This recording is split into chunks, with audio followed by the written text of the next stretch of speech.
In this presentation, I'm going to discuss the cardiovascular system and how it helps the body stay in a state of homeostasis and normal function, particularly by controlling blood pressure in the short term.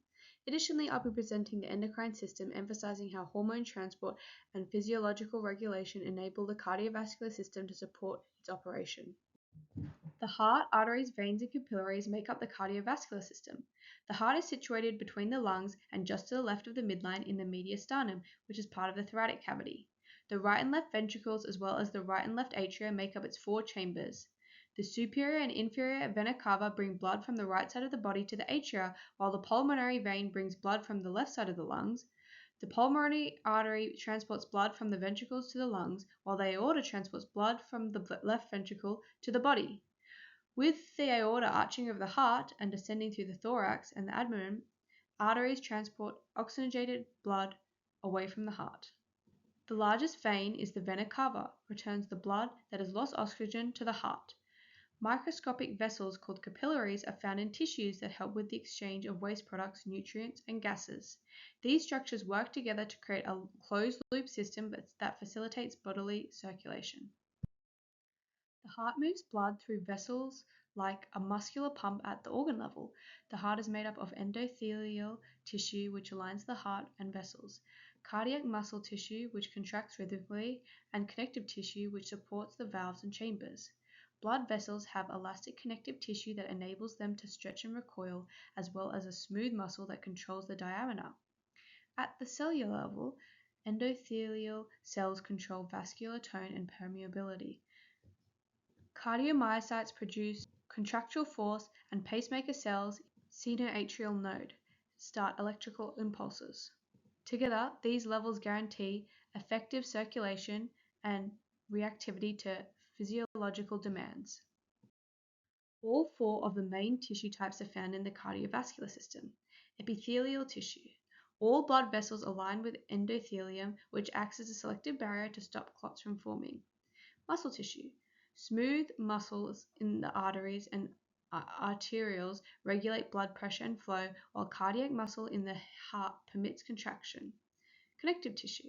It gives the heart's fibrous skeleton, heart valves, and vessels, walls, structural integrity.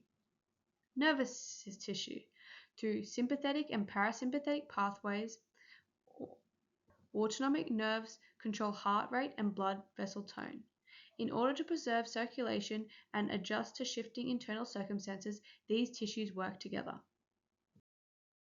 Using the baroreceptor reflex, a negative feedback mechanism, to maintain short-term blood pressure homeostasis is one of the cardiovascular system's most important functions. Changes in the arterial pressure are sensed by baroreceptors, which are found in the aortic arch and the carotid sinus. These sensitive stretch receptors alert the brainstem's control center, medulla oblongata, when blood pressure increases.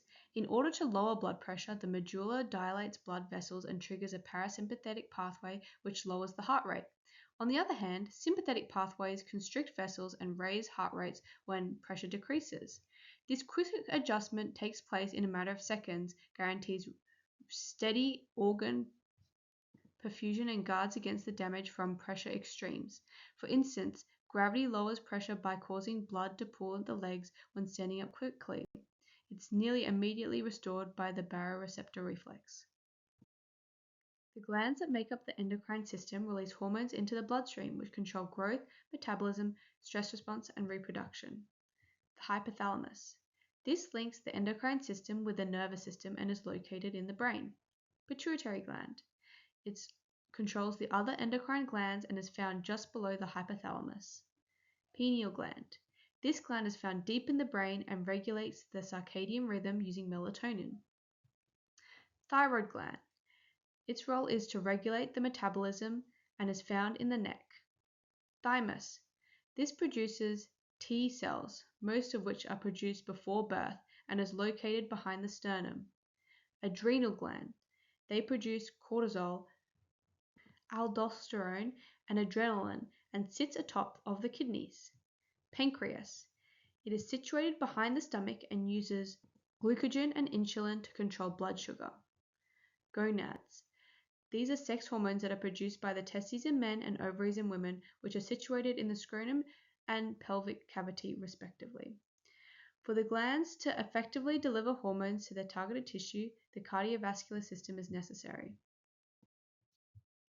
By releasing hormones that control internal factors like growth, metabolism, and stress, the endocrine system preserves long-term homeostasis. Most hormonal control relies on negative feedback loops. For instance, the hypothalamus and pituitary gland lessen their stimulating signals to the thyroid when the thyroid hormone levels increase, thereby re-establishing equilibrium.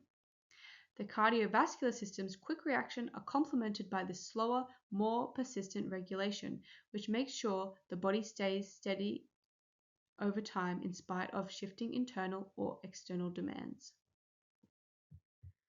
By moving hormones through the bloodstream, the cardiovascular system assists the endocrine system.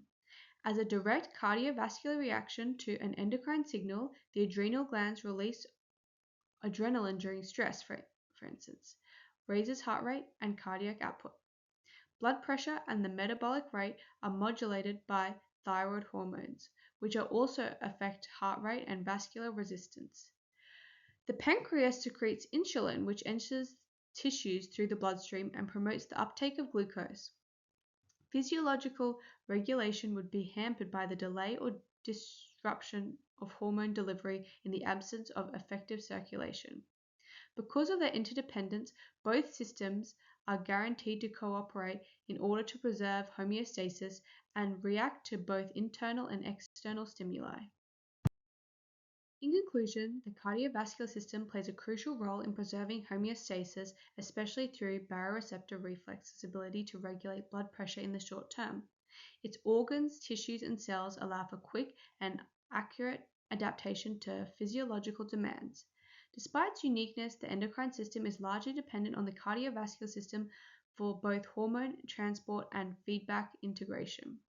Collectively, these systems demonstrate the intricacy and synchronization necessary for typical human function.